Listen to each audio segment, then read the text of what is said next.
Welcome friends, स्वागत है आप सभी का हमारे चैनल पर। दोस्तों, कल यानी 30/12/2022 को मध्य प्रदेश लोक सेवा आयोग द्वारा जितने नोटिफिकेशन जारी कर दिए गए हैं उनकी सभी की वीडियो मैंने बना दी है। उसमें केवल असिस्टेंट प्रोफेसर की जो भर्ती है उसकी वीडियो भी मैं आपको प्रोवाइड कराने जा रहा हूं। तो इस वीडियो में मैं आपको एक संक्षिप्त विवरण दे दूंगा, सभी जो पद हैं वो किस किस ब्रांच से निकाले गए हैं और क्या क्या उसकी एलिजिबिलिटी रहेगी। तो आइए देख लीजिए।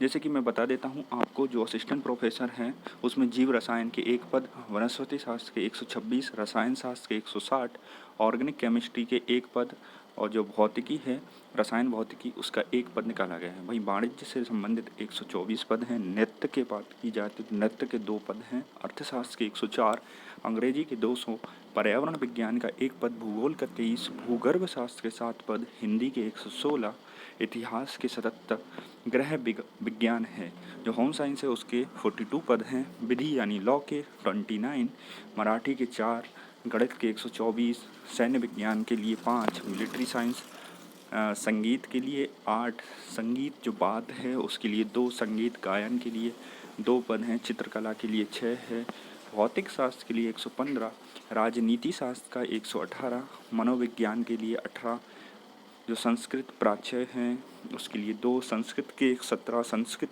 ग्रामर यानी व्याकरण के लिए 1, संस्कृत साहित्य की बात की जाए तो उसके लिए 1, समाजशास्त्र का 80, सांख्यिकी की बात की जाए तो 5 पद हैं, उर्दू के लिए 19 और वेद के लिए 1, प्राणी शास्त्र का 115 जो है पद निकाले गए हैं। बाकी ग्रंथपाल, क्रीड़ा अधिकारी और कराधान सहायक, इनकी जो वैकेंसी पर नोटिफिकेशन मैंने डिटेल नोटिफिकेशन की वीडियो बना दी है। तो दोस्तों, कल जो नोटिफिकेशन मिलाकर जो अभी आयोग 2022 में 5273 पद निकाल चुका है, उसका संक्षिप्त विवरण आपको ये जो है पेज में दिया हुआ है। वहीं मैं नोटिफिकेशन में क्या क्या डिटेल है असिस्टेंट प्रोफेसर की उसके बारे में आपको बता देता हूँ, ठीक है। तो उसमें क्या क्या है वो सभी के लिए सेम है, आप उसके हिसाब से अप्लाई कर सकते हैं। तो दोस्तों, ये असिस्टेंट प्रोफेसर का जो है नोटिफिकेशन है, जिसमें मैं आपको केवल दर्शन शास्त्र का जो है सहायक प्राध्यापक का जो नोटिफिकेशन बता देता हूँ। उसमें लगभग सभी में सेम ही जो है क्राइटेरिया मांगा गया है, पेपर का पैटर्न सेम है, सिलेबस सेम रहेगा उनके सब्जेक्ट वाइज, ठीक है। जैसे दर्शन शास्त्र है तो दर्शन शास्त्र के 100 क्वेश्चन पूछे जाएंगे। अब देख लेते हैं इसमें क्या है इसका पैटर्न, ठीक है। अंतिम तिथि के बारे में बता देता हूँ, सभी की अंतिम तिथि अलग अलग हो सकती है तो कृपया उसको ज़रूर देख लें। अंतिम तिथि 14 अप्रैल जैसे इसके लिए है, ठीक है। आप जो है 15 मार्च से 14 अप्रैल तक अप्लाई कर सकते हैं और आयु की गणना 1 जनवरी 2023 के हिसाब से की जाएगी। वहीं मैं आपको बता दूं रोजगार पंजीयन से विषय में, तो रोजगार पंजीयन केवल मध्य प्रदेश के कैंडिडेट जो किसी रोजगार में नहीं हैं उन्हीं के लिए आवश्यक रहेगा, साक्षात्कार के लिए, ठीक है। बाकी जो गवर्नमेंट एम्प्लॉई हैं और अन्य स्टेट के एम्प्लॉई हैं उनके लिए आवश्यक नहीं है। परीक्षा नियम निर्देश ये सभी सेम है। बात बता देता हूँ, जैसे कि इसमें post, number of post category wise divided है और अभी जो है पोस्ट 87% और 13% के हिसाब से परीक्षा ली जाएगी, ठीक है। दो जैसे कि आप जानते हैं नियम क्या है, 2 लिस्ट बनाई जाएंगी, एक मेन लिस्ट और एक जो है प्रावधिक, जो कि ओबीसी केस के कारण है।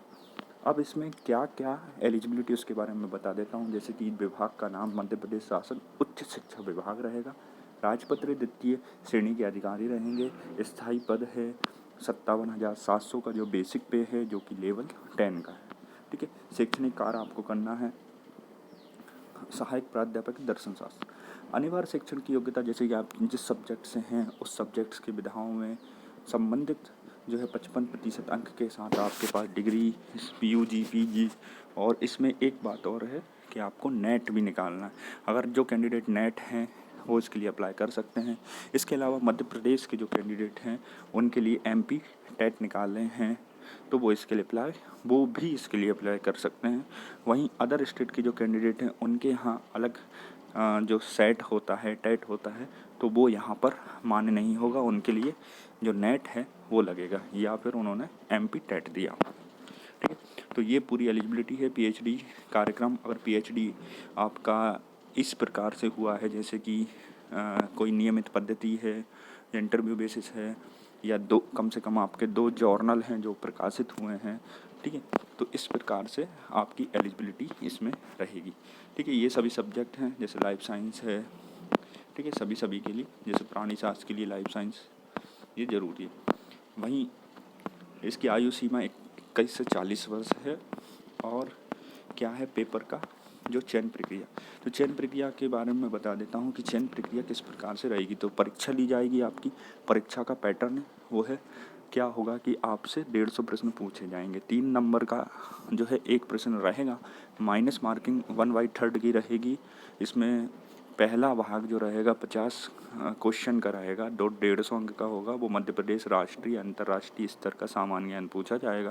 वहीं दूसरा पार्ट आपके संबंधित विषय से 100 क्वेश्चन पूछे जाएंगे।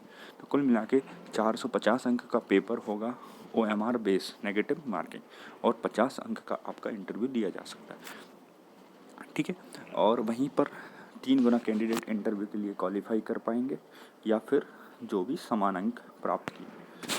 ठीक है, तो इस प्रकार से आपकी परीक्षा ली जाएगी। परीक्षा के जो शहर हैं वो 10 शहर या केंद्र निर्धारित है, उनमें चेंजेस भी हो सकता है। ठीक है, मध्य प्रदेश लोक सेवा आयोग इसके लिए पूरी तरह स्वतंत्र। तो ये थी पूरी जानकारी। इसमें और क्या करना है, इंटरव्यू के लिए आपको पूरे जो दस्तावेज हैं इसी क्रम में ले जाने हैं ये। ठीक है, ये आपको अनुभव प्रमाण पत्र, यदि कहीं किसी ने गेस्ट फैकल्टी के रूप में काम किया है तो उनको क्या है, नंबर के आधार पर उनको वरीयता भी दी जाएगी। ठीक है, और आवेदन करने के पश्चात आपको जब इंटरव्यू के लिए बुलाया जाएगा तो इंटरव्यू के टाइम पर आपको जो भी दस्तावेज भेजने हैं तो वो आप मेरी जो प्लेलिस्ट है Madhya Pradesh state engineering services की, उसमें मैंने बताया हुआ कौन कौन से दस्तावेज किस प्रकार से आपको फिलअप करना है, तो उसकी पूरी जानकारी आपको उपलब्ध है। तो दोस्तों, आई होप आपको वीडियो पसंद आई होगी। यदि कोई भी डाउट है तो आप कमेंट के माध्यम से उससे पूछ सकते हैं, या टेलीग्राम ग्रुप जो है MPPSC गुरुजी सर्च कर सकते हैं, वहाँ पर आपको मिल जाएगा। धन्यवाद दोस्तों, आपका दिन शुभ रहे।